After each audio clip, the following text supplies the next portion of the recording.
Vamos a empezar nuestra tercera clase y lo que vamos a ver son las fuentes del derecho tributario y los tributos.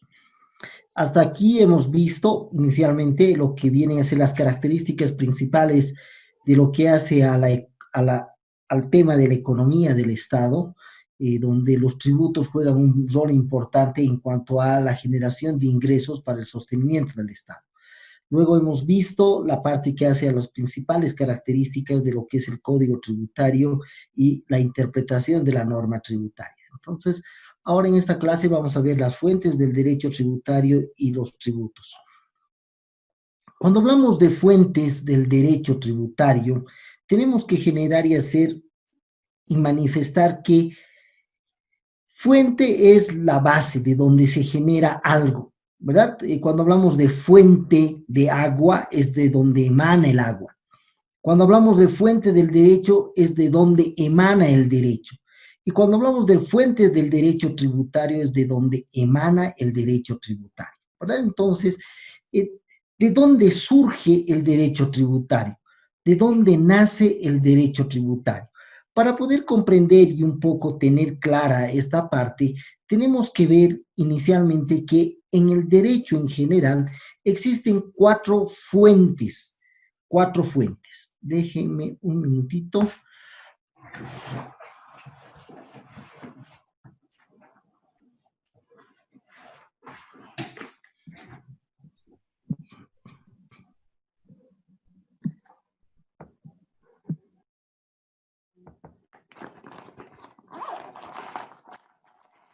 Cuando hablamos de fuentes del derecho en general, ¿verdad? Cuando hablamos de fuentes del derecho en general, son cuatro fuentes las que tiene.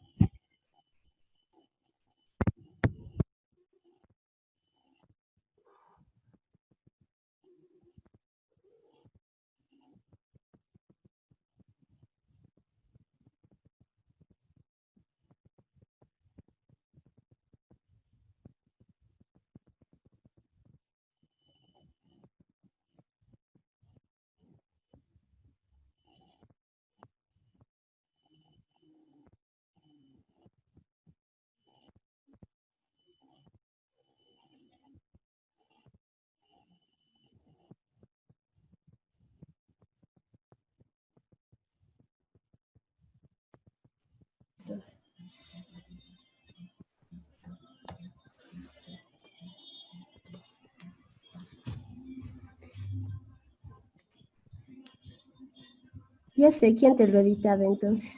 ¿Quién? Fácil está. Y ya he estudiado. Ya he estudiado, ¿no? He estudiado. Cuéntemelo. Está muy fácil, como les llamo por celular. Entonces, cuando hablamos de las Por fuentes WhatsApp ahí me he dado cuenta. en general, establecemos que existen cuatro fuentes que están establecidas en la doctrina. Son la costumbre, la ley, la jurisprudencia y la doctrina. Entonces, para el derecho emana, surge de la costumbre, de la ley, de la jurisprudencia y de la doctrina. Cuando manifestamos y hablamos de la costumbre es una reiteración de conductas, ¿verdad?, que se da de manera consecutiva. Por costumbre yo me levanto 6 de la mañana, por costumbre yo hago esto, ¿verdad? Por ejemplo, por costumbre todos, casi una gran cantidad de personas, lo que hacen en la noche es cargar su celular, por costumbre. Y también por costumbre se ha vuelto ingresar a ver las redes sociales, entrar al WhatsApp, entrar al Facebook. La gran mayoría de las personas generan y lo hacen rutinariamente, costumbre. Se dice incluso que Bolivia es un país costumbrista porque realiza una serie de tradiciones de manera reiterada. Por ejemplo, el rutuchi, que es el primer corte de pelo que se le hace, ¿verdad?, al bebé. Entonces, ahí es toda una tradición realizar esto, pero solamente se da en esta parte, en el mundo andino, ¿verdad?, el rutuchi. Entonces, pero ahora esta costumbre, esta reiteración de actos, en muchos casos se constituye en la base del derecho. Es decir, como se lo hace con tanta habitualidad, el derecho necesariamente tiene que regular. Por ejemplo, esto de las redes sociales, una gran cantidad de personas participa de las redes sociales. Pero obviamente que estas redes sociales, como también traen ese acercamiento a las personas en la distancia, también genera distinto tipo de conflictos, ¿verdad? Mucha gente utiliza las redes sociales para poder generar y insultar. La fulanita se ha metido con tal, aquí les mando la foto, ¿verdad? Entonces se está dañando la imagen de la persona. Entonces, esa costumbre va a servir al derecho para que proceda a reglamentar, a legislar. Por eso se señala que la costumbre es la fuente del derecho. Como se lo está realizando, se está realizando una conducta, ¿verdad?, de manera consecutiva, reincidente, entonces, en algunos casos, merece que esta conducta sea legislada. Y de costumbre pasamos a una norma. La ley. La ley es una creación del hombre. La ley definitivamente va a ser fuente del derecho porque es creación del derecho. A través de la ley se está generando, se está estableciendo una forma de comportamiento hacia la sociedad, ¿verdad? Entonces, a través de una ley se establece las conductas que tienen que adoptar las personas que viven dentro de un determinado territorio, dentro de un determinado estado, dentro de una determinada sociedad. Entonces, la ley, al ser creación del hombre, se constituye en fuente por excelencia del derecho. La jurisprudencia es la reiteración de fallos que se emiten por el más alto tribunal de justicia de un país. Entonces, ahí es el órgano judicial el que genera, el que establece, ¿verdad?, una forma de tratamiento en relación a un determinado conflicto que ha sido sometido a su jurisdicción. Por decir algo, se ha establecido un hecho de un asesinato, ¿verdad? Entonces, la forma de calificar y sancionar va a estar en función a qué ha sucedido, cuáles han sido las circunstancias en las cuales se ha generado ese hecho. Entonces, ahí pueden ser diferentes motivos por los cuales la persona ha asumido esa conducta. Puede haber por temas pasionales, ¿verdad? Ahí la persona ha encontrado a su ser querido con otro y en un momento de ira, ¿verdad?, los ha asesinado. O el tema de un padre que se haya enfermo con una enfermedad terminal que lo está aquejando y decide terminar la vida con el padre porque no quiere ver sufrimiento. O el hecho de que una persona, ¿verdad?, que no tiene trabajo y se ha acostumbrado a vivir de lo ajeno, ¿verdad?, genera un asalto, pero en ese asalto lastimosamente mata a la persona. Entonces, hay diferentes circunstancias y la norma señala que quien quita la vida a otro tiene una sanción hasta 30 años de cárcel. Es decir, se establece que debe ser el juzgador, viendo las atenuantes y agravantes, que establezca de esos 30, ¿verdad?, hasta 30, ¿qué sería lo más aconsejable?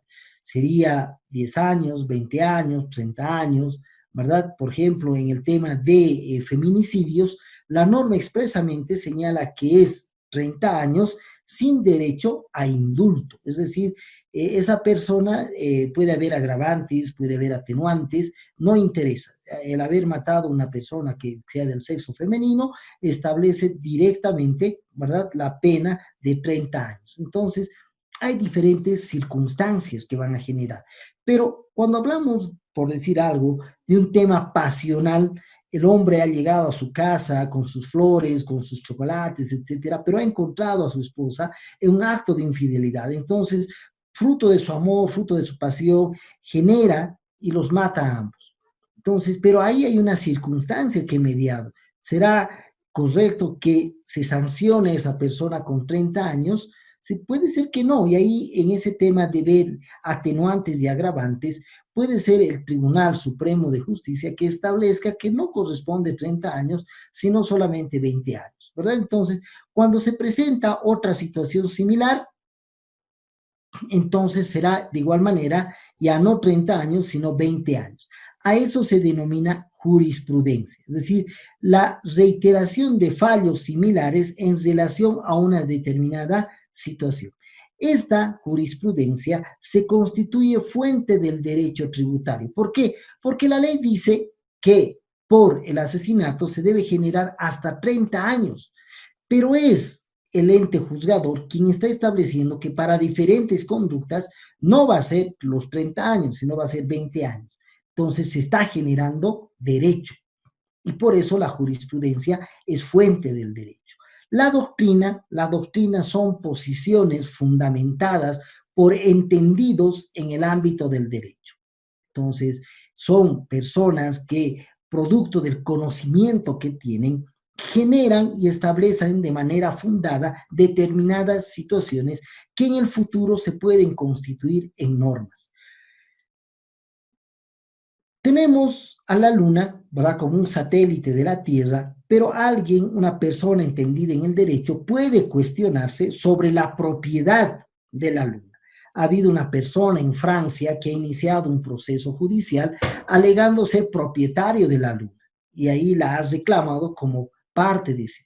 Entonces, se puede dar ese tipo de situaciones. Entonces, en muchos casos, la doctrina se adelanta a la norma, establece las formas correctas, adecuadas y fundamentadas de poderse resolver un determinado conflicto, ¿verdad? Entonces, ahí la doctrina está de manera fundada, está señalando cómo debería aplicarse el derecho para esos casos. Por tanto, la doctrina también se constituye en fuente del derecho. Ahora, estas son las fuentes del derecho en general. Entonces, cuando ya hablamos de las fuentes del derecho en particular, y aquí hablamos del derecho tributario, entonces tendríamos que señalar si la costumbre, la ley y la jurisprudencia, además de la doctrina, son fuentes del derecho tributario.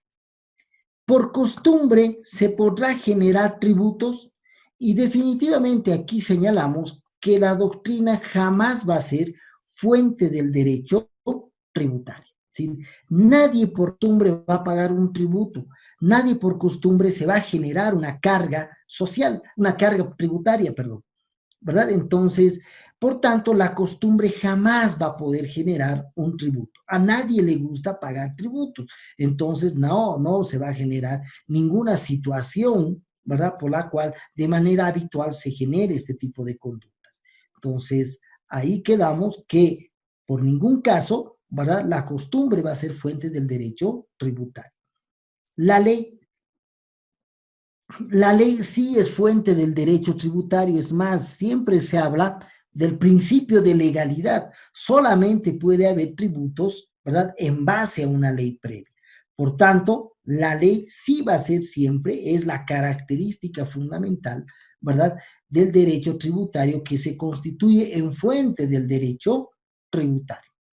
La jurisprudencia, la reiteración de fallos emitidos podrán generar la existencia de tributos y en el tema doctrinal, la posición fundamentada de una persona entendida en derecho podrá generar tributos y aquí se genera una situación, ¿verdad?, donde se divide en dos partes, una parte material y una parte formal.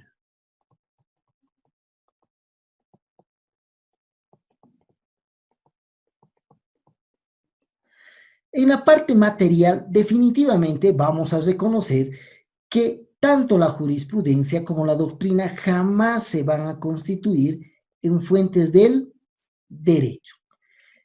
Pero sí pueden ser fuentes del derecho formal, del derecho procesal. No nos olvidemos que el derecho tributario está constituido por una parte material, por una parte formal, por una parte constitucional, por una parte penal, por una, ¿verdad?, por una parte internacional. Entonces, en todo lo que hace a lo material, definitivamente jamás va a poder constituirse, ¿verdad?, en fuentes del derecho. En cambio, en la parte formal, sí.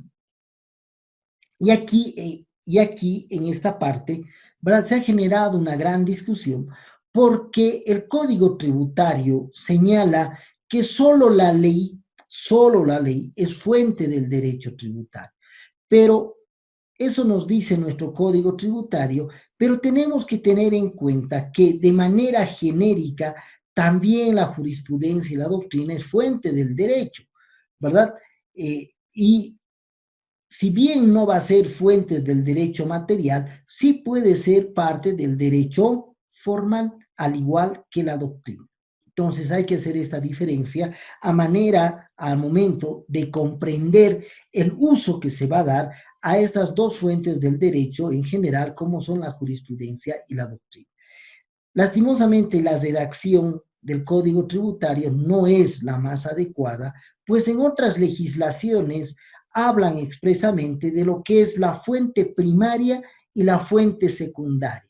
Y dicen que la fuente primaria del derecho tributario es la ley y la fuente secundaria del derecho tributario es la jurisprudencia y la doctrina. ¿Por qué? Porque solamente va a generar y va a estar vinculada, ¿verdad? Va a estar vinculada a la parte formal, a la parte procesal, en la cual se puede utilizar la jurisprudencia y la doctrina.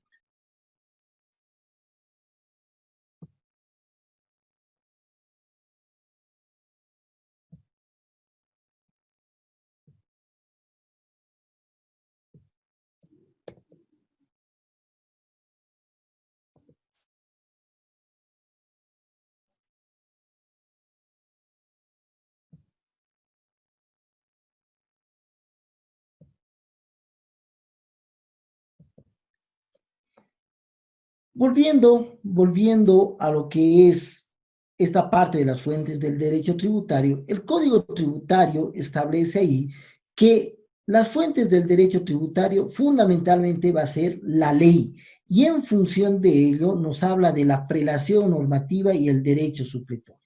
En la parte de lo que viene a ser la prelación normativa, genera una distinción entre la calidad de leyes que existen dentro del ordenamiento jurídico. Y ahí empieza esa su distinción a partir de lo que viene a ser la pirámide de Kelsen, es decir, la norma suprema, la norma superior dentro de la estructura normativa de un Estado y va bajando, ¿verdad?, hacia las diferentes otras normativas, pero que tendrían menor jerarquía y por tanto dentro de esa prelación estarían de manera inferior a las principales. Y dentro de esa jerarquía se establece que en la parte superior se halla la constitución política del Estado. La constitución política del Estado, luego tenemos a los convenios y tratados internacionales, el código tributario, las leyes, los decretos supremos, las resoluciones supremas. Esta prelación normativa nos señala que una norma es superior jerárquicamente a otra. Por tanto, si en algún momento existiría alguna contradicción, siempre se va a aplicar con preferencia la norma superior, ¿verdad? Entonces, a partir de esta prelación normativa, ¿verdad? A partir de esta prelación normativa, entonces nos está señalando que vamos a empezar a efectos de resolver los diferentes conflictos siempre a partir de la norma superior, ¿verdad? Y si existe alguna contradicción, definitivamente la norma superior va a ser la que va a generar y va a establecer la forma de conducta a considerarse. En primera instancia, dentro de esta prelación normativa y como fuentes del derecho tributario, tenemos a la Constitución Política del Estado. La Constitución Política del Estado se constituye en la principal norma de un Estado. Y como lo está diciendo, Constitución, a través de esta norma se está constituyendo al Estado, se le está generando las normas más básicas y fundamentales, ¿verdad?, sobre las cuales se tiene que asentar todo el Estado. Ahí vamos a encontrar dentro de la Constitución Política del Estado un conjunto de normas que hacen a los derechos y obligaciones que tienen las personas que viven dentro del Estado, ¿verdad? Dentro del territorio del Estado. Y por el otro lado vamos a encontrar la normativa que hace a la estructura de ese Estado. ¿Cómo está conformado? Por ejemplo, en el caso boliviano, encontramos primeramente los derechos fundamentales de las personas, derecho a la salud, derecho al agua, derecho a una serie de derechos que tienen las personas, y luego la estructura del Estado, ¿verdad? Las autonomías departamentales, las autonomías municipales, las autonomías originario campesinas, las autonomías regionales, ¿verdad? Esa estructura, ¿verdad? Los órganos, el órgano ejecutivo, el órgano legislativo, el órgano judicial, el órgano electoral, ¿verdad? La función de las Fuerzas Armadas, la función de la Policía Nacional, la función de la Contraloría General del Estado, ¿verdad? De los principales organismos que hacen a la existencia de ese Estado. Todo eso lo vamos a encontrar dentro de la Constitución Política del Estado. Y en esa Constitución Política del Estado están las normas genéricas sobre las cuales se tiene que asentar todo el ordenamiento jurídico del Estado, ¿verdad? Por ejemplo, expresamente se reconoce que no existe la pena de muerte dentro del Estado Plurinacional de Bolivia. Entonces, ninguna norma puede establecer lo contrario, definitivamente, ¿verdad? Entonces, dentro de esa normativa existe cómo va a ser el marco en el cual se va a desenvolver el ámbito tributario, ¿verdad? Y los principios que generan, reconocen el tema de la propiedad privada, la obligatoriedad, el derecho que tienen las personas de contribuir al Estado. Entonces, todo se va a encontrar dentro de la Constitución Política del Estado. De ahí, siendo la principal norma del Estado, va a ser la fuente del derecho, va a ser una fuente del derecho tributario, y en esa gradación que hemos manifestado va a ser la principal norma que hace a la fuente del derecho tributario. Luego de ello nos encontramos con los convenios y tratados internacionales. Los convenios y tratados internacionales son normativas que se suscriben entre dos o más estados. Dos o más estados. Estos se ponen de acuerdo para normarse de manera conjunta sobre diferentes situaciones, ¿verdad? Por ejemplo, el tránsito de mercancías que se pudieran generar entre estados. Entonces ahí pueden estar participando dos o más estados. El principal tratado internacional es el de las Naciones Unidas, ¿verdad? Todos conocemos, y ahí está, se ha estructurado, ¿verdad?, para una convivencia a nivel mundial de todos los estados que conforman la tierra, y ahí generarse normas de convivencia para poder entre estados convivir dentro de un marco de paz, armonía, ¿verdad? Entonces, por tanto, ahí se está generando, y en muchos casos son la base de una convivencia que se genera entre estados. Y toda vez que es el acuerdo, ¿verdad?, entre dos o más estados, dentro de esta gradación de normas se está en un segundo nivel, estos convenios y tratados internacionales. Entonces vamos a ver que en muchos casos se da mucha importancia y prelación, incluso en relación a normas de carácter interno, a convenios y tratados internacionales, como es el de la Comunidad Andina de Naciones, el Mercosur, etcétera, en el ámbito aduanero. Entonces, este convenio y tratados internacionales también va a tener el rango de ley, toda vez que una vez que el presidente de la República con su homólogo de otro lado o los homólogos de otros estados firman el convenio o tratado internacional, esto luego se lo trae a la República de Bolivia y se lo presenta ante el órgano legislativo. Y este órgano legislativo, para que tenga total y plena vigencia dentro del territorio boliviano, le genera y lo establece en rango de ley. Por tanto, los convenios y tratados internacionales tienen rango de ley y, por tanto, su obligatoriedad de cumplimiento dentro del territorio boliviano. Luego tenemos dentro de esa gradación al Código Tributario, que también es una ley, la Ley 2492 de 2 de agosto del 2003. Entonces, a través del Código Tributario se establece la normativa que va a servir para generar la relación Estado-contribuyente. Eso es lo que hace el Código Tributario. Hemos visto que tiene 5 títulos, ¿verdad?, en cuanto a su estructura, y trata de normativizar lo que va a ser la estructura de los tributos y las principales factores de la relación jurídico-tributaria, lo que viene a ser la impugnación, las formas de impugnación, los ilícitos tributarios, ¿verdad? Entonces hay una serie de procedimientos también que está estableciendo el Código Tributario, y por esa su importancia, y va a tener dentro de esta estructura una mayor, ¿verdad?, una mayor jerarquía en relación a las demás leyes. Siendo una ley, va a tener mayor jerarquía que las otras leyes por ese carácter de especialidad que tiene en el ámbito tributario. Luego del Código Tributario nos encontramos con las demás leyes. Y cuando decimos las demás leyes, son las otras leyes que hacen al ordenamiento jurídico, ¿verdad? Pero no todas las leyes van a ser fuentes del derecho tributario. Se van a constituir en fuentes del derecho tributario toda vez que tienen un vínculo con el tema tributario. Teniendo el vínculo con el tema tributario, sí van a ser fuentes del derecho tributario.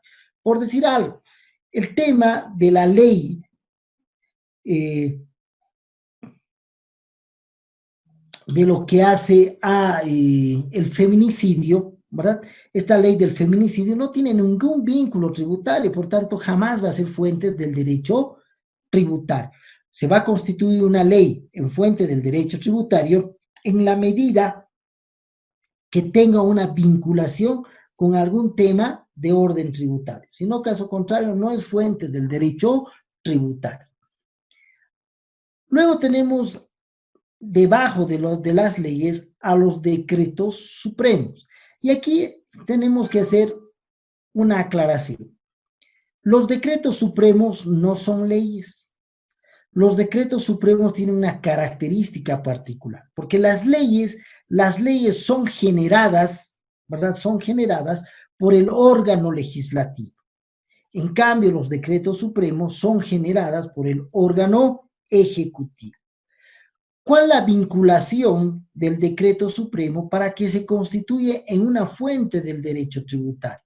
Y si decimos que la ley es fuente del derecho tributario, ¿por qué en este caso los decretos supremos también se constituyen en fuente del derecho tributario? ¿Cuál es el objetivo de los decretos supremos?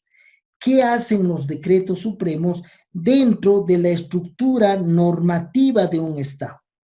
¿Verdad? Y ahí tenemos que establecer que los decretos supremos inicialmente son emitidos por el presidente más el gabinete ministerial. La totalidad del gabinete ministerial va a ser quien va a firmar un decreto supremo. Y el objetivo de un decreto supremo es reglamentar la aplicación de la ley. ¿Quién tiene que hacer cumplir las leyes? Y ahí generamos y aclaramos, ¿verdad?, que por un lado el órgano legislativo es quien emite las leyes, quien confecciona las leyes. El órgano judicial resuelve los diferentes conflictos sometidos a su jurisdicción aplicando la ley. El órgano electoral aplica la ley electoral, ¿verdad? Aplica la ley electoral. ¿Y quién en definitiva tiene que hacer cumplir la ley? Quien tiene que hacer cumplir la ley es el órgano ejecutivo. Función del órgano ejecutivo, ¿verdad? Dentro de las funciones del órgano ejecutivo se halla el cumplimiento de la ley, hacer cumplir la ley. Y para hacer cumplir la ley necesitas reglamentar la forma de hacer cumplir la ley. Y esa forma de reglamentar cómo el órgano ejecutivo va a hacer cumplir la ley es a través de los decretos supremos. Entonces, en otras palabras, los decretos supremos son reglamentos de la forma en la cual se va a hacer cumplir la ley. Y al tener ese vínculo en relación a que se constituye, ¿verdad?, en la forma como el órgano ejecutivo va a hacer cumplir la ley, por ese vínculo se constituye también en fuente del derecho tributario. Cuando se emite una ley de orden tributario, ¿quién tiene que hacer cumplir la ley de orden tributario? El órgano ejecutivo. Y como tiene que hacer cumplir esta norma, para poder reglamentar y establecer la forma en la cual se va a hacer cumplir, se generan los decretos supremos, ¿verdad? Entonces es la característica. Luego tenemos debajo de los decretos supremos las resoluciones supremas. En este caso también las resoluciones supremas son normas que emite el órgano ejecutivo, pero en este caso está firmado por el presidente más el ministro del ramo. En el decreto supremo, presidente más la totalidad del gabinete ministerial. Resolución suprema, presidente más ministro del ramo, ¿verdad? Entonces, aquí solamente está participando el ministro, ¿verdad?, del área correspondiente en el cual se está reglamentando la aplicación de la ley. Entonces, y estas resoluciones supremas tienen la característica, además, que generan procedimientos o labores que deben ser cumplidas y que van a ser realizadas, controladas, ¿verdad?, por el ministro del ramo. Entonces, ahí, aparte de reglamentarse cómo se va a aplicar, se establecen labores concretas que deben ser realizadas y en los cuales los ministros del ramo van a ser los encargados de llevar adelante, y para este control del cumplimiento de la norma, ¿verdad?, se establece expresamente que el ministro del ramo es el encargado de hacer cumplir esa resolución suprema. Esa es la característica. Y también, nuevamente, como estás reglamentando la aplicación de la ley, se constituye en fuente del derecho tributario. Luego tenemos en esa gradación, al final, las demás disposiciones de carácter general dictadas por los órganos administrativos facultados al efecto. Es decir, como parte del órgano ejecutivo, que es el encargado de hacer cumplir la ley, ¿verdad?, tenemos ahí a los diferentes entes administrativos, vinculados al cumplimiento de la ley tributaria. Y ahí nos estamos refiriendo a las administraciones tributarias. Las administraciones tributarias, ¿verdad?, las administraciones tributarias, siendo parte del órgano ejecutivo, tienen que hacer cumplir la ley. Y como tienen que hacer cumplir la ley, fundamentalmente la ley tributaria, en este caso también pueden emitir normas de carácter general a efectos de reglamentar cómo este ente específico de la recaudación de tributos va a hacer cumplir la norma tributaria.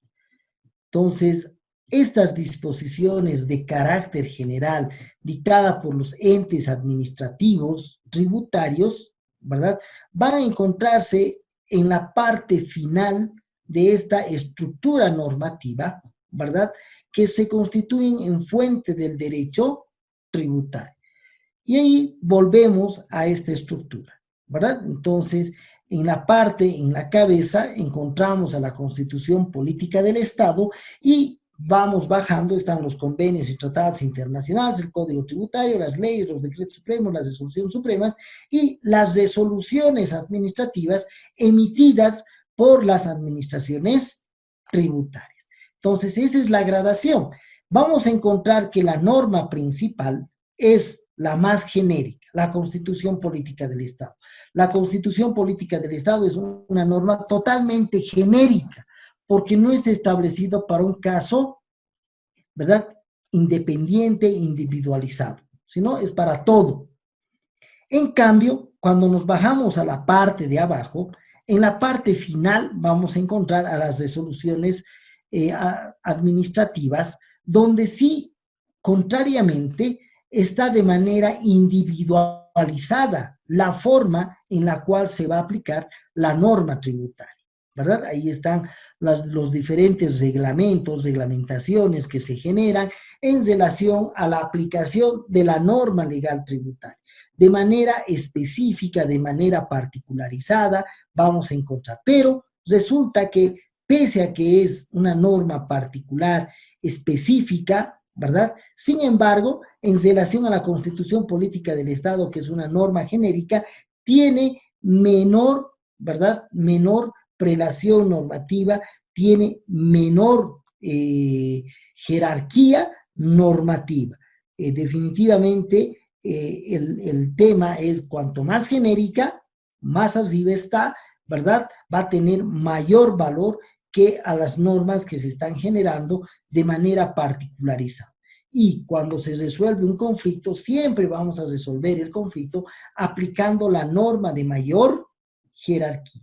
Entonces, en el derecho tributario, cuando hablamos de las fuentes del derecho tributario, ahí hablamos de lo que viene a ser, ¿verdad?, esta jerarquía normativa que se debe aplicar en toda la resolución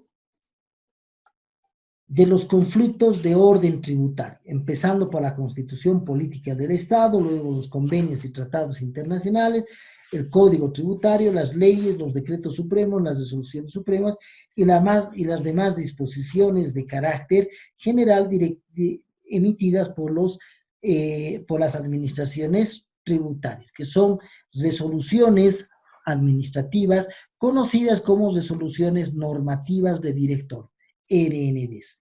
Y cuando hablamos de la ley en materia tributaria, ahí hablamos de lo que es el principio de legalidad o reserva de la ley.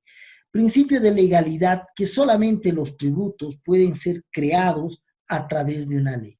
Solamente la ley está reservada para la creación de los tributos. Y cuando hablamos de la creación de los tributos, ahí vamos a ver no solamente crear el tributo, sino también establecer los diferentes elementos constitutivos del tributo.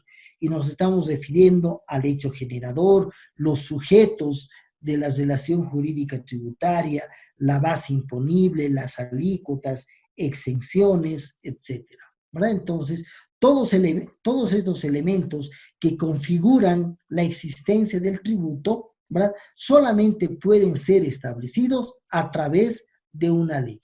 No puede ser otro tipo de norma que no sea la ley la que expresamente establezca estos elementos.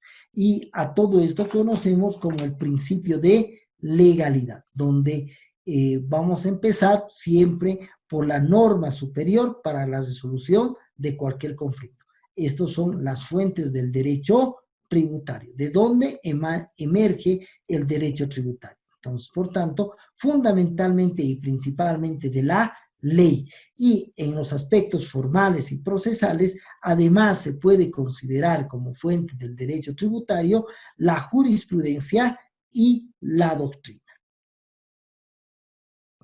Luego de esto vamos a ver y vamos a poder establecer adecuadamente los diferentes tributos que existen dentro del ordenamiento jurídico tributario boliviano.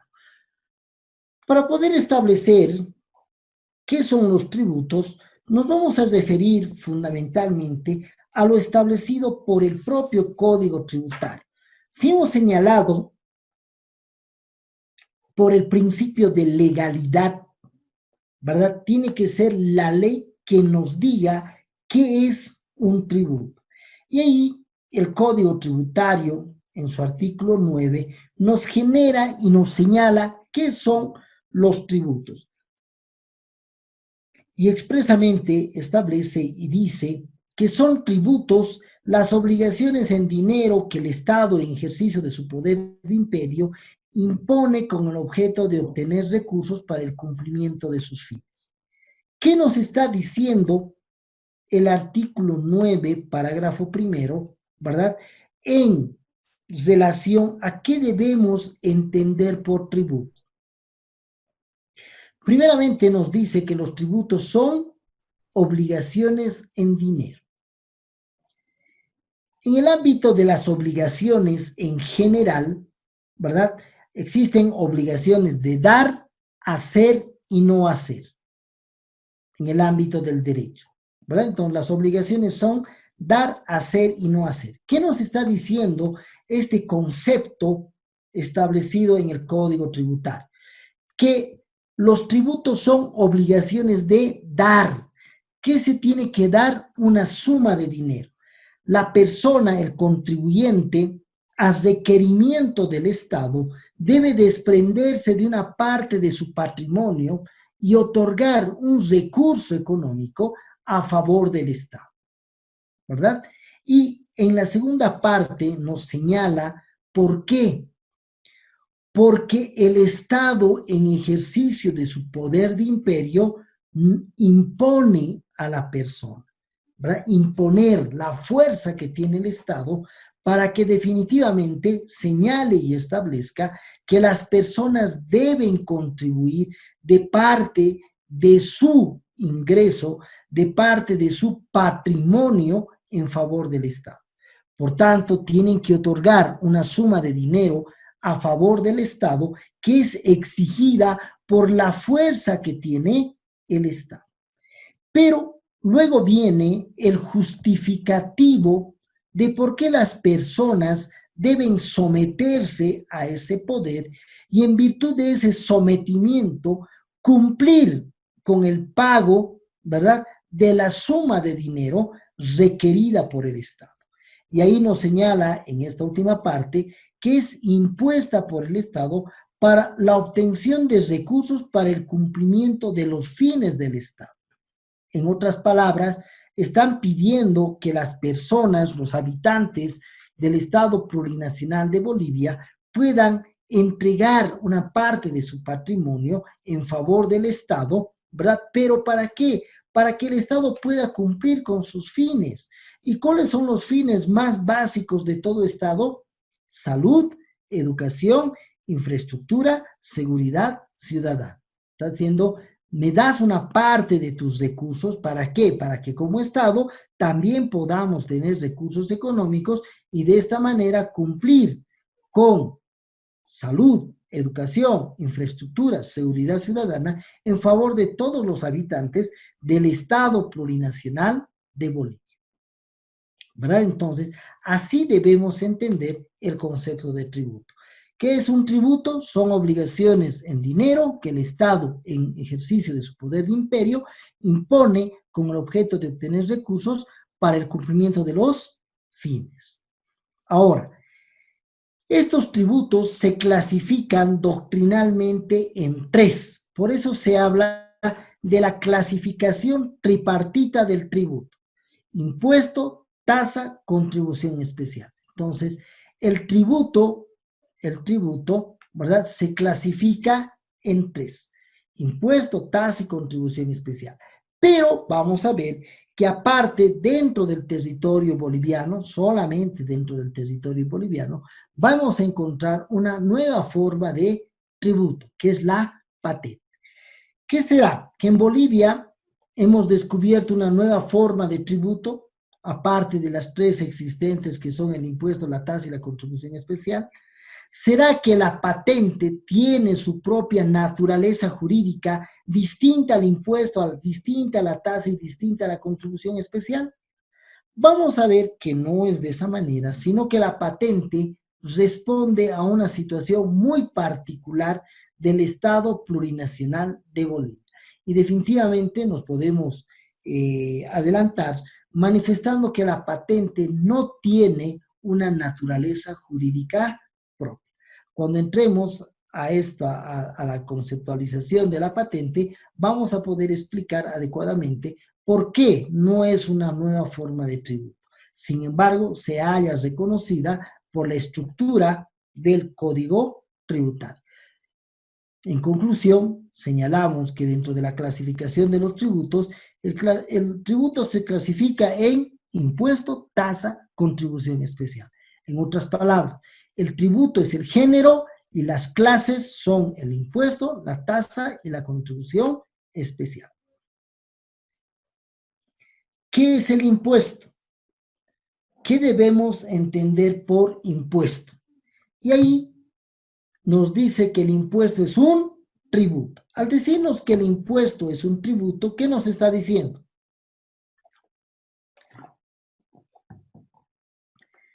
Nos está diciendo que el impuesto es una obligación en dinero impuesta por el Estado para obtener recursos para el cumplimiento de los fines. Eso nos está diciendo inicialmente al señalarnos, ¿verdad?, que el impuesto es un tributo. Y luego nos dice cuya obligación tiene como hecho generador.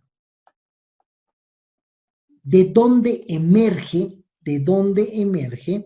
¿verdad?, la obligación para el pago de un impuesto? ¿De dónde emerge la obligación para pagar? ¿Por qué tenemos que pagar un impuesto? Y ahí nos habla del hecho generador, del motivo por el cual se está generando la obligación del pago del impuesto. Y nos dice que el hecho generador del impuesto es una situación prevista por ley.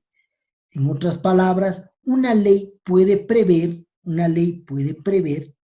cualquier situación a objeto de establecer como el hecho generador de un impuesto. ¿Cuál es el hecho generador del impuesto al valor agregado? ¿Por qué tenemos que pagar el impuesto al valor agregado? Y aquí el impuesto al valor agregado, ¿verdad?, se haya generado por 4 situaciones previstas por ley. La ley 843 nos establece que el hecho generador del impuesto al valor agregado es la venta de bienes muebles, la prestación de servicios, los contratos de obras y las importaciones definitivas. Entonces, 4 hechos generadores: venta de bienes muebles, prestación de servicios, contratos de obras, importaciones definitivas. Y estos 4 hechos generadores se hallan expresamente establecidos por ley. Entonces, como lo dice la ley, y ahí cuando nos dice que que el impuesto puede tener como hecho generador cualquier situación prevista por ley, es decir, la ley va a prever sobre qué el contribuyente tiene que pagar un determinado impuesto. Puede ser cualquier tipo de situación. Por ejemplo, en algunos países existe el impuesto al uso de celular. Porque tú tienes celular y lo usas, tienes que pagar este impuesto. En México existe un impuesto, ¿verdad?, a la utilización de redes sociales. Los que utilizan redes sociales como Facebook, Twitter, Instagram, ¿verdad?, entonces pagan un determinado impuesto. Si la ley puede prever cualquier situación a objeto de que la persona, una vez que se ha visto involucrada dentro de ese hecho generador, tenga que pagar la obligación tributaria. Llegando a un extremo, créase el impuesto a la visión. Todas las personas que usen lentes deberán pagar el impuesto a la visión, ¿verdad? No estamos inventando un tributo. O sea, como la norma señala que debe ser una situación prevista por ley, basta que la ley señale qué tipo de situación va a ser esta, ¿verdad? Surge la obligación del impuesto al valor agregado. Y dentro del ordenamiento jurídico tributario boliviano, el impuesto al valor agregado recae sobre la venta de bienes muebles, prestación de servicios, contratos de obras, importaciones definitivas. Impuestos sobre las utilidades de las empresas. La utilidad, ¿verdad?, resultante al cierre de una gestión anual establecida en los estados financieros. ¿Va? Entonces, la norma va a señalar cuál va a ser la situación prevista por ley por la cual se deba pagar un determinado impuesto. Y finalmente, en la última parte, nos señala la característica fundamental y particular de lo que es el impuesto. Y nos señala, ¿verdad?, que el impuesto, ¿verdad?, es independiente de toda actividad estatal relativa al contribuyente. ¿Qué nos está diciendo con esta parte? ¿Qué está manifestando la ley en relación al impuesto al decir que el impuesto, ¿verdad?, es independiente de toda actividad estatal relativa al contribuyente? ¿Qué pasa cuando el contribuyente paga un impuesto? ¿Qué pasa? ¿Con qué se beneficia ese contribuyente por el pago de un impuesto? Y ahí nos dice que es independiente de toda actividad estatal relativa al contribuyente. ¿Qué hace el Estado? ¿Qué hace el Estado por quien paga un impuesto? ¿Qué hace el Estado? ¿Qué será lo que hace el Estado por las personas que pagan un impuesto? Y la respuesta está en esta parte final, donde nos dice que, ¿verdad?, el impuesto es independiente de toda actividad estatal relativa al contribuyente. En otras palabras, lo que nos está diciendo es que este Estado no hace absolutamente nada en favor del que ha pagado un determinado impuesto. No hace absolutamente nada individualizado, ¿verdad?, a favor de la persona que ha pagado un impuesto. ¿Por qué? Porque con los impuestos no se hace nada a favor del contribuyente, pero sí se hace a favor del conjunto de la población, a favor de absolutamente todos. No está particularizado, no está individualizado en el que ha pagado el tributo, en el que ha pagado el impuesto, sino absolutamente para todos. Porque si no fuera así,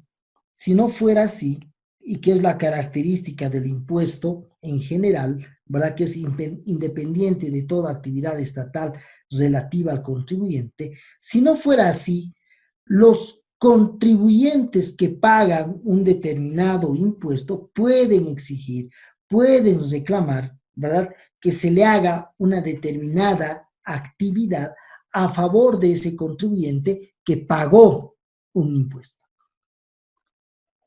Por decir algo, la Aduana Nacional de Bolivia. La Aduana Nacional de Bolivia, perdón, por decir algo, Cervecería Boliviana Nacional. Cervecería Boliviana Nacional es una de las empresas, ¿verdad?, que mayor aporta, ¿verdad?, económicamente al Estado. Entonces, en su calidad de contribuyente y porque está pagando más que otros sectores impuestos, podría reclamar, podría pedir una serie de obras a favor, ¿verdad?, de él, toda vez que está pagando en mayor proporción.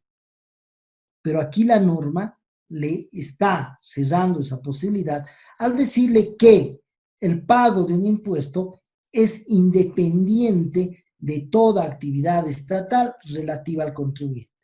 Puedes pagar, pero definitivamente como Estado no tenemos ninguna obligación de generar absolutamente nada a favor del contribuyente, que es la característica principal del impuesto, porque vamos a ver que en relación a los otros, ¿verdad?, las otras formas de tributos, ¿verdad?, sí, en las otras el Estado hace algo individualizado a favor del contribuyente. Dentro de la clasificación de impuestos, ¿verdad? Tenemos a los ordinarios y extraordinarios. Los ordinarios son aquellos que son permanentes y los extraordinarios son aquellos que son eventuales. Personales o reales, que recae hacia la persona o recae a determinados bienes. Fijos, proporcionales, progresivos y regresivos, ¿verdad? Fijos es aquellos que es para todos lo mismo. Proporcional en función a la proporción del ingreso, ¿verdad?, que se ha generado. Progresivo, en función que se va progresando, se va incrementando determinadas situaciones, va incrementándose también el tributo. Y regresivos es aquellos en los cuales se está generando a favor del contribuyente, ¿verdad?, una disminución en el tiempo, ¿verdad?, por determinados aspectos. Pueden ser directos e indirectos. Directos cuando sale de los recursos del propio contribuyente. Indirectos cuando se carga a otros, ¿verdad?, y ingresan esos recursos a través del contribuyente. Fiscales y extrafiscales. Los fiscales son aquellos que eminentemente lo que están buscando es la recaudación. Y los extrafiscales, además de recaudar, están buscando otros aspectos, como por ejemplo en el impuesto a los consumos específicos vinculados a tabacos, ¿verdad? No solamente está buscando recaudar, sino de alguna manera a través de un tributo que es bastante fuerte, evitar un consumo masivo. ¿Sí? Está yendo a buscar absolutamente algo más. Por ejemplo, en los tributos, en los impuestos que están vinculados al tema de cuidar el medio ambiente, ¿verdad? Entonces, no solamente están buscando recaudar, sino además, a través del impuesto, tratar de generar cargas a aquellos que estarían dañando de alguna manera, ¿verdad?, el tema de la naturaleza, y otros están contaminando, ¿verdad? Entonces se está buscando otro tipo, ¿verdad?, de objetivo adicional. Esos son los impuestos extrafiscales, que no solamente es el tema de recaudar, sino además se están generando otro tipo de situaciones. Al margen del impuesto, también tenemos a la tasa como una otra forma de tributo. Y el Código Tributario nos señala que la tasa es un tributo. Y nuevamente, al decirnos que la tasa es un tributo, nos está diciendo, ¿verdad?, obligación en dinero impuesta por el Estado para obtener recursos para el cumplimiento de sus fines. Ahora, ¿por qué pagamos una tasa? Y aquí se establece, ¿verdad?, dos hechos generadores. Dos hechos generadores que van a ser los motivos por los cuales las personas van a pagar este tipo de contribución. Uno, la prestación de servicios, y dos, la realización de actividades sujetas a normas de derecho público. En el primer caso, en la prestación de servicios, el Estado está generando un servicio individualizado en el contribuyente. Entonces, al estarle generando un servicio individualizado en el contribuyente, este tiene que pagar el tributo denominado tasa. Y en el segundo caso, es por la realización de actividades sujetas a normas de derecho público a favor de ese contribuyente. Entonces, el Estado también está haciendo algo a favor de ese contribuyente por el cual se debe pagar una tasa. Cuando vemos el primer caso, que es la prestación de servicios, nos vamos a encontrar que el Estado genera una serie de servicios a favor de las personas, ¿verdad? Por ejemplo, tenemos a Entel como empresa estatal, ¿verdad?, dedicada a la prestación de servicios de telefonía móvil en favor de las diferentes personas, ¿verdad? Entonces, por los cuales se tiene que pagar. Ahora, la pregunta es, ¿se paga una tasa por este tipo de prestación de servicios? el pago de energía eléctrica, agua potable, está dentro de las previsiones de una tasa en el orden tributario?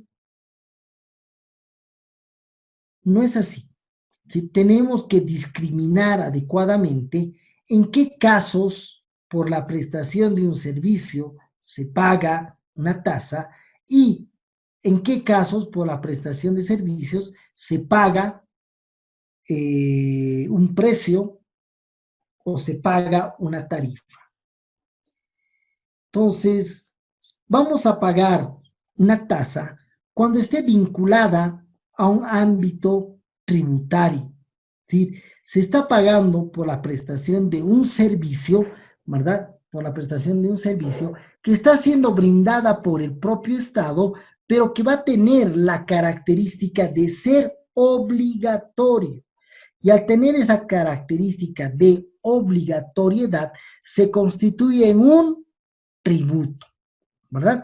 Dentro de las tasas, fundamentalmente que vamos a encontrar, están las tasas tributarias municipales, ¿verdad?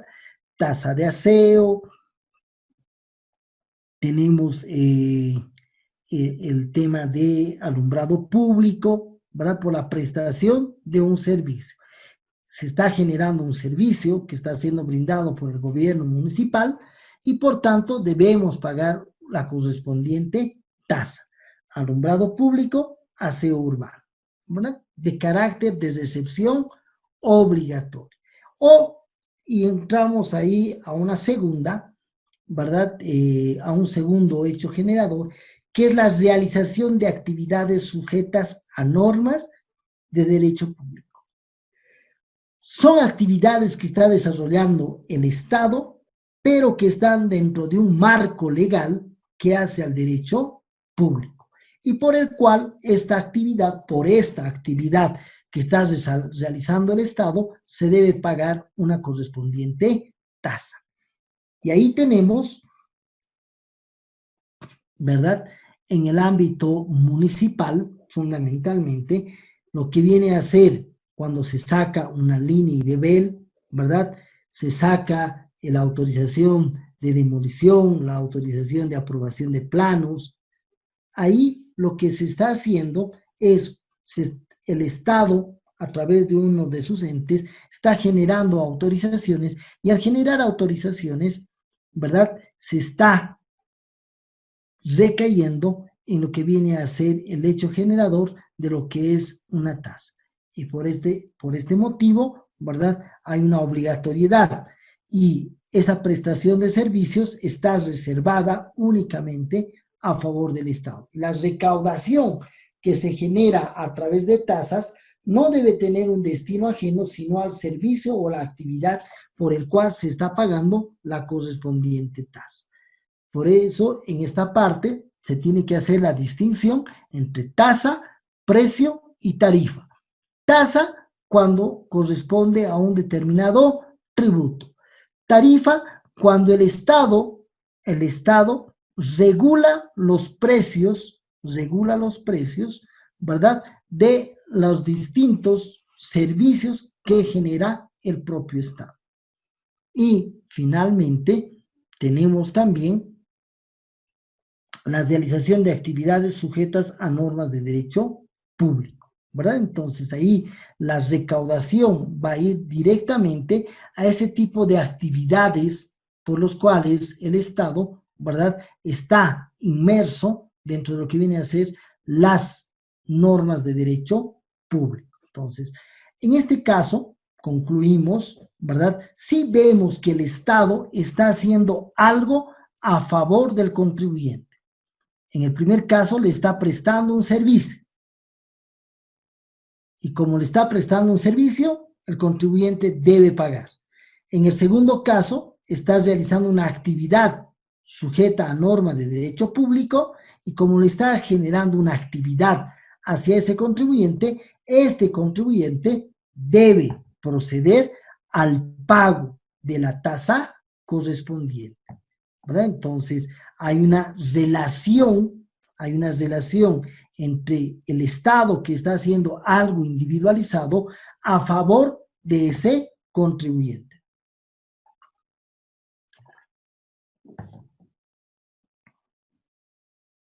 Luego tenemos como una otra forma de una otra forma de tributo a la contribución especial. La contribución especial, ¿verdad? También es un tributo. Al decirnos que la contribución especial es un tributo, volvemos, nos está diciendo obligación en dinero impuesta por el Estado a objeto de obtener recursos para el cumplimiento de sus fines. ¿Por qué tenemos que pagar? ¿Qué es lo que motiva al pago de una contribución especial? Lo que motiva el pago de la contribución especial son beneficios derivados de la realización de obras o la realización de actividades estatales. Y nuevamente, la recaudación no debe tener un destino ajeno a la obra o la actividad. ¿Sí? Igual que en la tasa, ¿verdad? La recaudación debe ir expresamente a la obra o a la actividad. En el caso de la tasa, ¿verdad? Por un lado, IVA a lo que viene a ser la prestación del servicio, o en el otro caso, IVA a lo que era la autorización por la realización de una actividad sujeta a norma de derecho público. ¿Verdad? Entonces, ahí se da. Cuando vemos el primer caso, lo que es la realización de una obra, encontramos que tiene que ser el Estado que desarrolle una determinada obra a favor del contribuyente a efectos de que realice, ¿verdad? A efectos de que realice el pago de la contribución especial.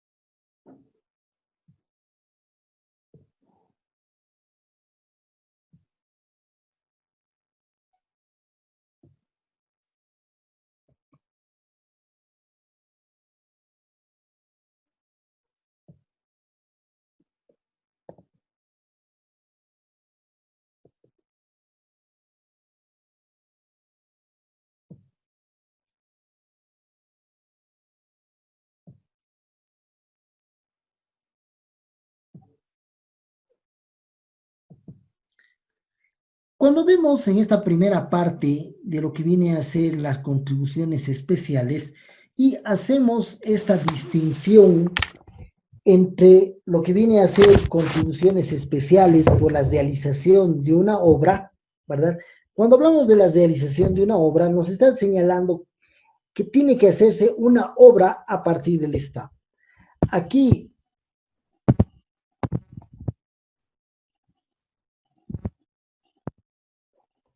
tenemos un cerro, ¿verdad? Una quebrada y otro cerro. Y en este cerro, ¿verdad? Se ha generado una urbanización donde están ahí las casas y estas casas tienen su ingreso carretero. Entonces, ahí por ahí transitan los vehículos para poder llegar. Pero en el otro cerro también tenemos una otra urbanización, ¿verdad? Ahí están las casas, pero para poder llegar, las personas tienen que bajan la quebrada y vuelven a subir. Entonces, aquí el Estado puede manifestar y señalar que va a proceder a realizar un puente. Entonces, genera este puente para que las personas puedan generar. Entonces, al hacer este puente, estás realizando una obra.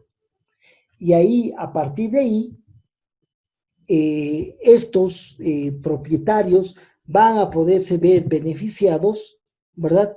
Con la existencia de un puente que les ayude a cruzar. Y ya no tienen que bajar para nada la quebrada.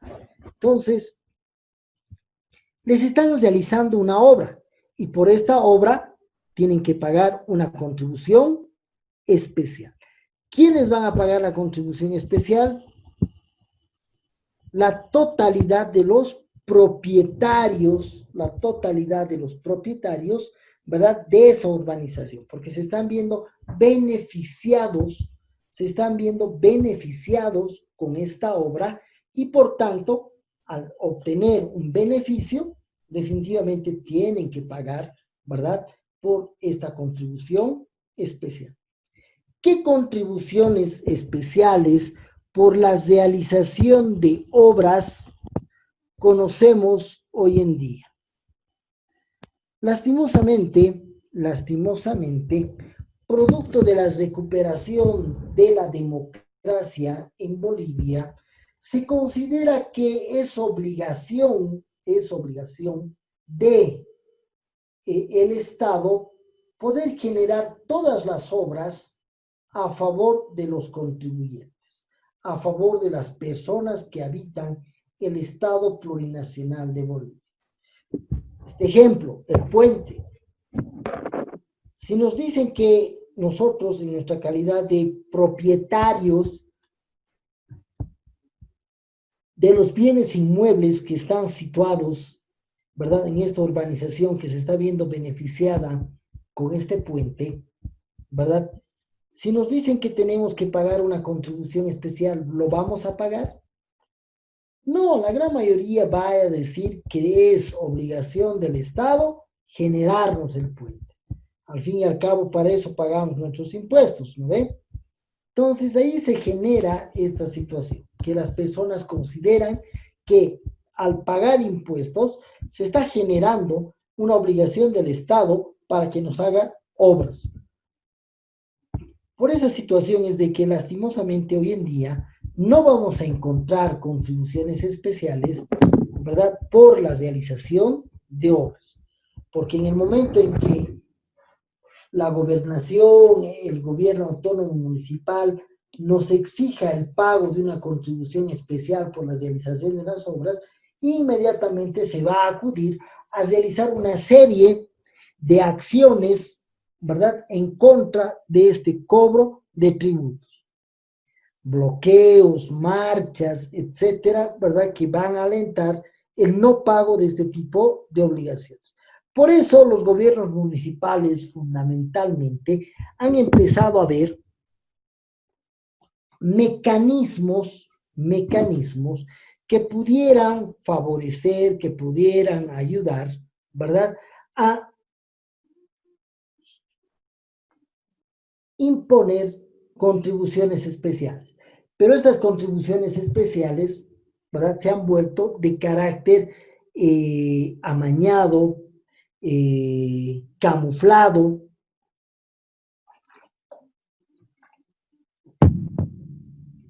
porque no lo están estableciendo con las características que tiene una contribución especial. Por decir algo, señores, ¿verdad? Ahí, señores, les vamos a hacer su puente, ¿verdad? Pero tienen que colocar el cemento. Nosotros tenemos la mano de obra, tenemos la arena, tenemos la piedra, tenemos el fierro, ¿verdad? Pero ustedes tienen que colocar esto, porque esto es lo que falta. Entonces, están generando una contribución especial amañada. Señores vecinos, tenemos absolutamente todo, pero no tenemos para la mano de obra. Así que dos situaciones: o ustedes trabajan o pagan el jornal de las personas que van a realizar esta actividad. Desde el momento en que ya están dando una suma de dinero, ¿verdad?, ya se está constituyendo esto en un tributo, en una contribución especial por la realización de una obra, ¿verdad? Esto en lo que viene a ser la realización de obras. Ahora, cuando vemos el tema de la realización de una actividad, ¿verdad?, la realización de una actividad por parte del Estado, ahí nos estamos refiriendo a lo que es la seguridad social.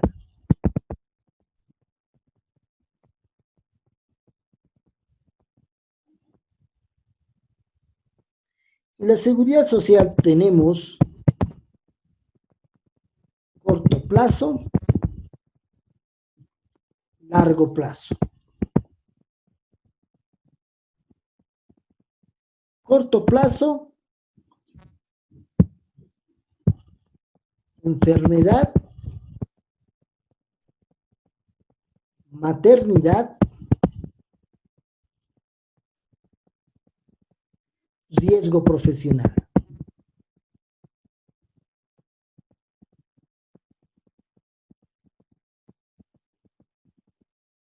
Largo plazo,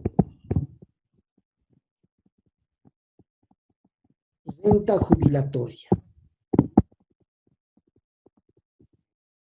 ¿Verdad? Entonces, la seguridad social es una actividad que desarrolla el Estado y se constituye en una contribución especial. Cuando hablamos de la seguridad a corto plazo, enfermedad, maternidad, riesgo profesional, ¿verdad? Estamos hablando de que esta seguridad social tiene que ser cancelada, tiene que ser pagada por el empleador. El empleador es el que va a pagar, ¿verdad?, la cotización a la seguridad social a corto plazo, ¿verdad? Entonces, ahí se está generando, ¿verdad?, un beneficio a favor del empleador, porque la norma laboral exige que la parte empleadora cancele los gastos que hacen al tema de seguridad social por enfermedad, maternidad y riesgo profesional, ¿verdad? Entonces, y aquí el que le va a brindar esta actividad va a ser el Estado. El Estado le está brindando esta actividad y por tanto ese pago se encuentra dentro de lo que viene a ser, ¿verdad?, una contribución especial. Y cuando hablamos de la seguridad social a largo plazo, esta es cancelada por el trabajador, que se va a ver beneficiado en el futuro con una renta jubilatoria. Ese pago que estás realizando, ¿verdad?, está dentro de lo que viene a ser una contribución especial.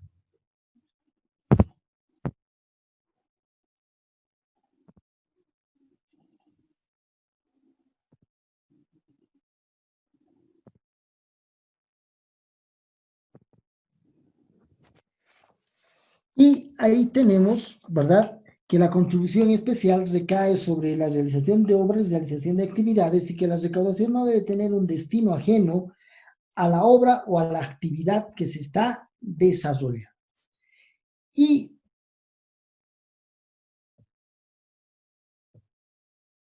luego tenemos a la patente municipal, ¿verdad? La patente municipal no se halla dentro de lo que viene a ser la clasificación, no se halla dentro de lo que es la clasificación de los tributos, sino, lo hemos dicho, responde a un tema más práctico.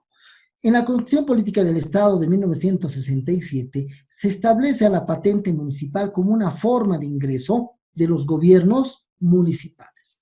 Hoy en día decirles a los gobiernos municipales que ya no tienen esa forma de ingreso es generarse conflictos con el Estado, ¿verdad? Entonces, a través de ello se establece en el Código Tributario que la patente municipal existe porque lo dice la Constitución Política del Estado.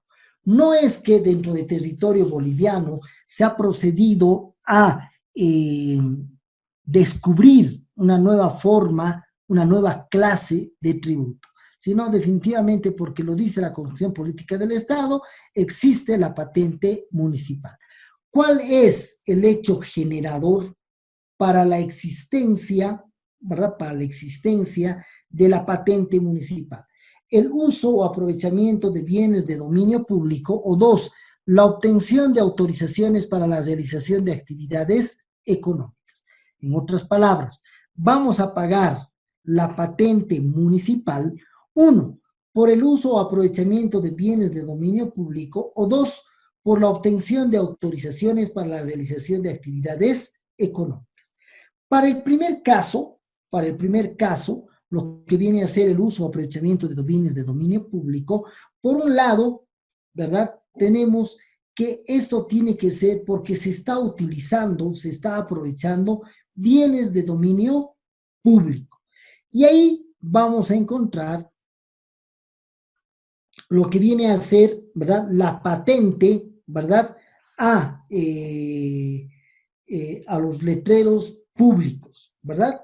A la publicidad, porque ahí se está utilizando y generalmente estos están, ¿verdad? Dentro de áreas de dominio público. Ustedes han debido ver, ¿verdad?, que una determinada temporada el gobierno municipal de La Paz ha estado controlando fundamentalmente los carteles de los cajeros automáticos, que en la gran mayoría tienen un volado por delante y donde dice Banco de Crédito, Banco Nacional de Bolivia, etc. Ese volado ya se halla, ¿verdad?, dentro del área que corresponde, ¿verdad?, a la acera y por tanto es del gobierno municipal, ¿verdad? Las gigantografías, al bajar del alto, ¿verdad?, en la autopista vamos a encontrar una serie de gigantografías. ¿Dónde están esas gigantografías? En predios municipales. Por tanto, ¿verdad?, ahí se está aprovechando de bienes de dominio público y por tanto sujetos al pago de una patente municipal. O por el otro lado, tenemos la autorización para la obtención de autorizaciones para la realización de actividades económicas. Ahí podemos ver la licencia de funcionamiento, ¿verdad? Porque la licencia de funcionamiento la generan por la realización de una actividad, ¿verdad?, de carácter económico. La realización de espectáculos públicos, ¿verdad? Para la realización de un espectáculo público, ¿verdad?, se debe lograr una autorización y por esa autorización se va a pagar una patente municipal. Entonces, como hechos generadores encontramos para la patente municipal al uso o aprovechamiento de bienes de dominio público y la obtención de autorizaciones para la realización de actividades económicas. Siempre el común denominador en todas estas clases de tributos es la existencia del hecho generador. Y este hecho generador es lo que va a individualizar al tributo. Si se trata de un impuesto, si se trata de una tasa, si se trata de una contribución especial o si se trata de una patente municipal.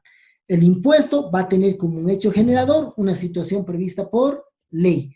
Para el caso de la tasa, vamos a tener como hecho generador, 1, la prestación de servicios, o 2, la realización de actividades sujetas a normas de derecho público.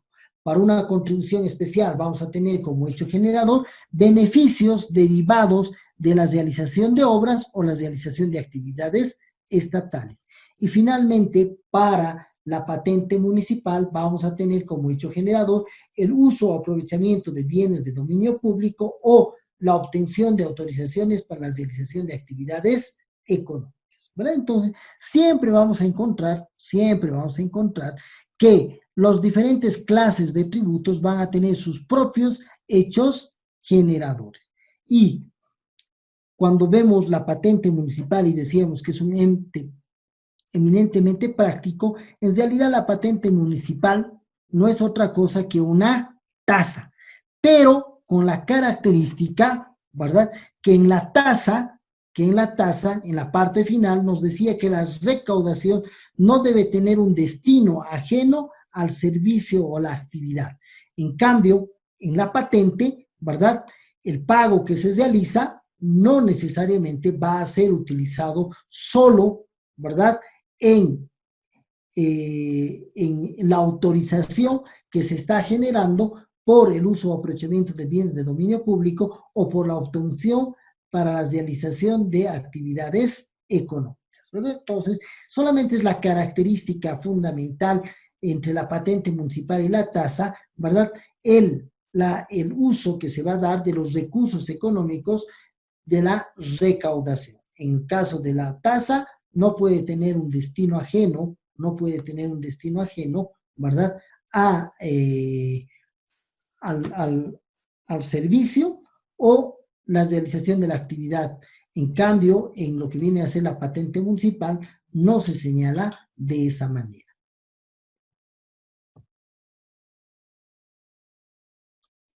¿Alguna pregunta?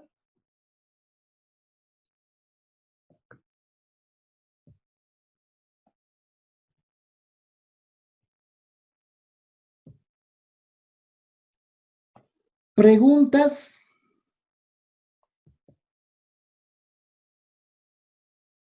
¿Cómo se llama? Sí. Doctor, buenas noches. Le habla Carmen Rosa Condori.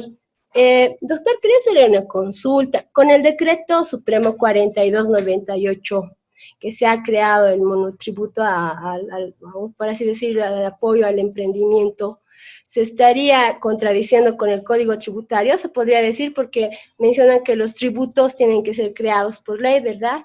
¿Podría ampliar un poco esa situación, por favor, doctor? Gracias. Claro que sí. En realidad no existe ninguna contradicción. ¿Por qué? La ley 843 es la norma que crea los diferentes tributos del sistema tributario boliviano. El IVA, el IT, el IUE ha sido creada por la 1606, pero como modificación de la ley 843, porque modifica, antes era el impuesto a la renta presunta de empresas, pero la 1606 introduce, deja sin efecto los artículos correspondientes e introduce al impuesto sobre las utilidades de las empresas. Entonces, la ley 843 es la que crea estos tributos. Y dentro de esta ley 843 establece que el órgano ejecutivo tiene la facultad de simplificar, ¿verdad? El ámbito tributario a través de reglamentaciones.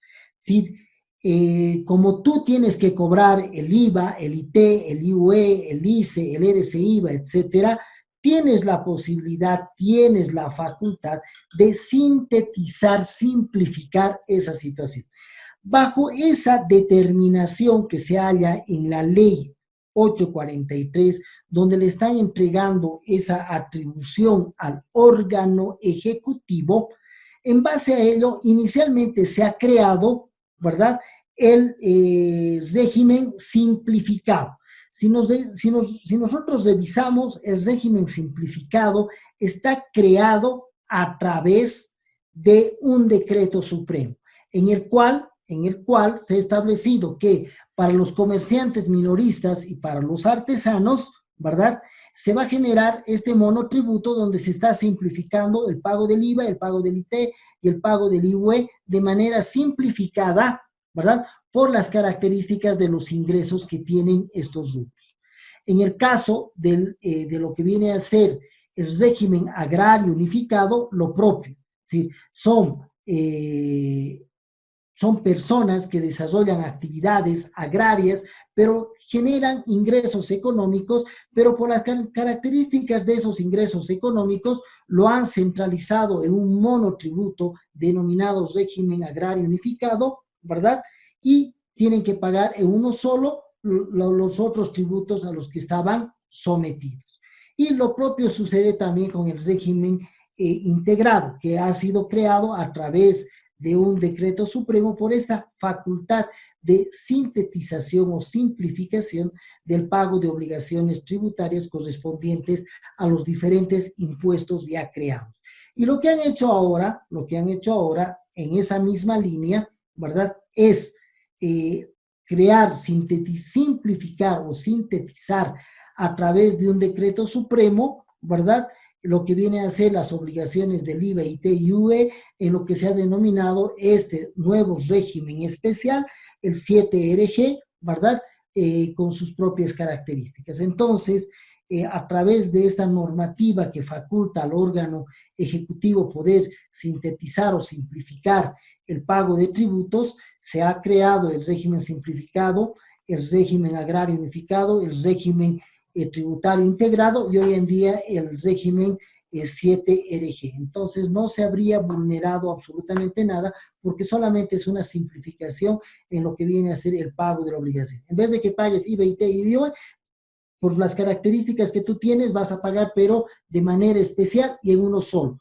A eso se denomina también monotributo. Por tanto, se halla dentro de las previsiones, ¿verdad? Legales y por tanto no hay ninguna vulneración. ¿Correcto? Gracias, doctor.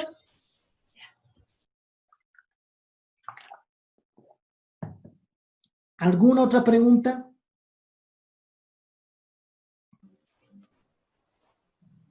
Sí, licenciado, buenas noches. Licenciado, mi pregunta es, hace poco tiempo igual se lanzó una resolución administrativa que por la pandemia, por la cuarentena, que se puede compensar con facturas de consumo el IVA y esto del IVA. Y la ley dice otra cosa, ¿esto cómo lo tendríamos que ver en lo futuro? Eso sí, definitivamente mi criterio particular es de que se está modificando la base imponible del impuesto al valor agregado y se está generando esta modificación a través de un decreto supremo. Entonces, en base a lo que viene a ser las fuentes del derecho y la pregración normativa y fundamentalmente lo que es la reserva de ley, se estaría vulnerando y se estaría modificando la estructura de un impuesto que ha sido creado mediante ley, se estaría modificando esta estructura a través de un decreto supremo. Pero ahí hay varias connotaciones que hay que tomar en cuenta y fundamentalmente es el hecho, ¿verdad?, del momento histórico que estamos atravesando en Bolivia y a nivel mundial, que es la pandemia del COVID-19. Es decir, mantener la estructura tributaria en estos momentos en los cuales se está teniendo características muy particulares en lo que viene a ser el desarrollo económico de los diferentes negocios, ¿verdad? Se puede considerar que se está afectando fundamentalmente el desenvolvimiento y mantenimiento de esos negocios. Entonces, ¿qué hacemos como Estado para poder coadyuvar, para poder colaborar con esos negocios? ¿Le seguimos cobrando tal igual como antes, sabiendo que muchos negocios están cerrando, no todos están pudiendo trabajar adecuadamente? ¿Qué hacemos? Por ejemplo, discotecas, bares. ¿Están trabajando? No, no están trabajando. Pero sin embargo, la norma laboral les está obligando a que mantengan a sus trabajadores. Ahora les cobramos sus impuestos de igual manera, ¿verdad? Entonces ahí el Estado tiene que asumir una determinación.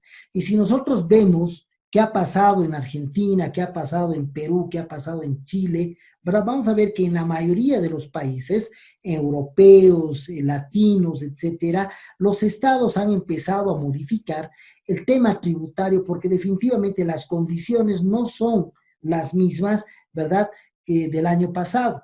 Y en el caso boliviano, se agrava, ¿verdad?, se agudiza con una situación política de inestabilidad, ¿verdad? Todo el mes de octubre, noviembre y parte de diciembre, muchos negocios también han estado cesados por una situación, por una coyuntura política muy particular. Tenemos un gobierno transitorio, no elegido democráticamente, ¿verdad? Entonces, por tanto, las condiciones son muy especiales y en las cuales además existe un distanciamiento total entre el órgano ejecutivo y el órgano legislativo. Entonces, se ha planteado una serie de leyes que lastimosamente no quieren ser consideradas por este órgano legislativo, ¿verdad?, por un tema eminentemente político. Porque lo correcto es de que todo esto debería ser a través de una ley. Pero como hay un divorcio entre órgano ejecutivo y órgano legislativo, definitivamente no se puede hacer absolutamente nada. Y ahí ha asumido el órgano ejecutivo esta situación de poder otorgar algunas situaciones que pudieran favorecer al contribuyente a objeto de que pueda tener mayores recursos económicos. En otros países que han hecho han sido más sencillos, han bajado la alícuota de los impuestos. Por decir algo, impuesto al valor agregado era 13% y han visto y han dicho, no, lo volveremos 8%, para que tenga más ingreso económico y puedan tener más recursos económicos. Pero como no se podía hacer esto en estos momentos dentro del Estado boliviano, ¿verdad? Entonces el órgano ejecutivo ha asumido diferentes posiciones para que de igual manera caigamos en una situación en que el contribuyente pueda tener mayores recursos económicos. Esa ha sido la filosofía de los decretos supremos que se han emitido, ¿verdad? En esta etapa COVID-19 en el ámbito tributario. Todos tratando de que el contribuyente pueda tener mayores recursos económicos, incluso también a través de lo que viene a ser la postergación de pago de tributos. Entonces, muchas de las medidas asumidas sí podían ser realizadas a través de decretos supremos, pero otras necesariamente tendrían que haber sido realizadas mediante leyes. Pero esta coyuntura que estamos viviendo, fundamentalmente la coyuntura política, no ha permitido que se genere. Entonces, el que ha asumido el reto ha sido el órgano legislativo, el órgano ejecutivo, porque el órgano legislativo se ha presentado en mayo una propuesta de ley que desde mayo hasta la fecha ni se la ha discutido, ¿verdad? En el ámbito tributario. Entonces, estos aspectos demuestran que el órgano legislativo no quiere, porque ahí ese distanciamiento que se ha generado y además que se considere que es un tema electoral, ha ocasionado de que no se emitan las leyes correspondientes. Entonces, por tanto, a través de decretos supremos. Pero pese a que no se está cumpliendo con el principio de legalidad y reserva la ley, en la medida en que el propio ente recaudador está procediendo a reglamentar la forma de aplicación de este decreto supremo, le está dando la legalidad correspondiente. Porque si está reglamentando, después no puede decir, no es ley. Como no es ley, usted contribuyente me paga no. Como ha reglamentado, también se ha sometido y el contribuyente al estar cumpliendo con la determinación de un decreto supremo y una resolución normativa de directorio, en el futuro no se va a ver perjudicado, porque la propia administración está asumiendo y el contribuyente, en cumplimiento de estas disposiciones, está generando el pago de sus obligaciones tributarias. ¿Comprendido? Sí, muchas gracias, licenciado. ¿Alguna otra pregunta?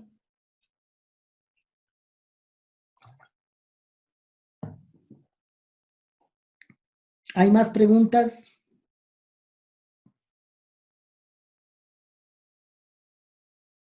¿Qué me dice ese silencio? ¿Todo comprendido?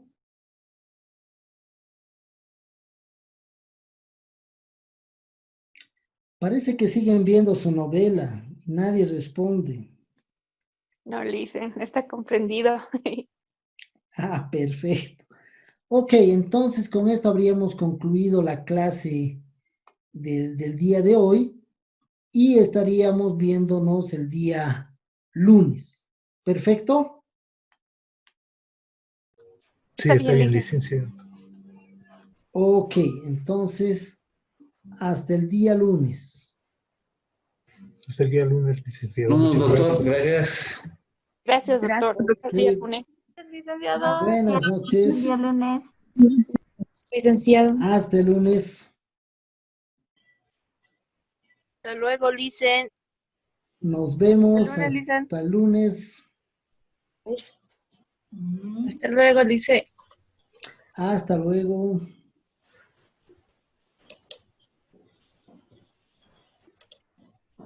Buenas noches, licenciado. Buenas noches. Que tenga un buen fin de semana, doctor. Hasta luego. Gracias, te agradezco.